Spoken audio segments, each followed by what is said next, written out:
Hey everyone, it's me, it's Dr. E. And so I'm here with Papa or Joshua. You all know him as Papa. I usually put him on Facebook and Instagram and all that kind of stuff as Papa. But we are here today. Papa was able to speak for the first time today about type 1 diabetes. This is November and it is Diabetes Awareness Month.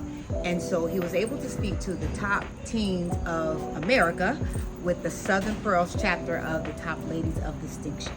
And so this was his first time speaking on the platform of type 1 diabetes and bringing awareness to it. And so he was diagnosed when he was the age of 6.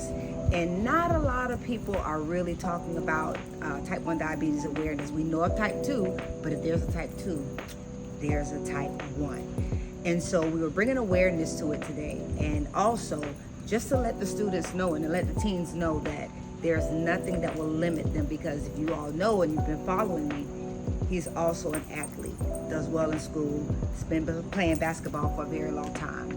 But I want him to tell you about his experience today. He was a little nervous, so Mama was there with him to give the educational part of it. But I think we kind of broke the ice today and gave a lot of awareness as it pertains to type 1 diabetes. So Papa, tell us a little bit about your experience today talking about type 1 diabetes. My experience is really good. Mostly just talking about how I got type 1 diabetes, how it works, and that's really it.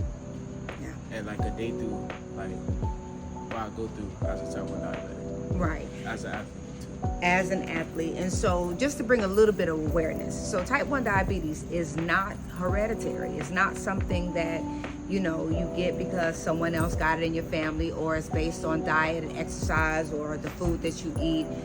It's the pancreas is not making enough insulin, or is not making insulin at all to release into your body to regulate your blood sugar. And so he is what is called insulin dependent. And so he has to wear a Dexcom, which monitors his sugar or glucose every 5 minutes, a continuous glucose monitor. And he also has an Omnipod, which is a wireless pod that releases the insulin to his body based on the sliding scale.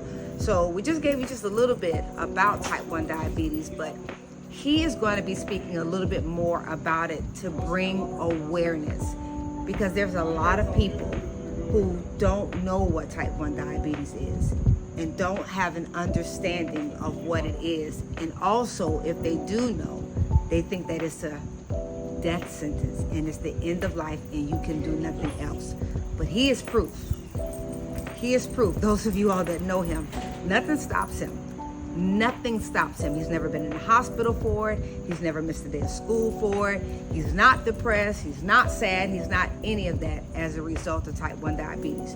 So he's going to be telling you a little bit more about it, but we hope that you follow us and follow our story, or his story, so that you can learn more about it and understand that there is nothing too hard for God to do, because at the end of the day, he's going to do his God-given assignment and push the agenda of the kingdom of God. God bless you all, and we love you.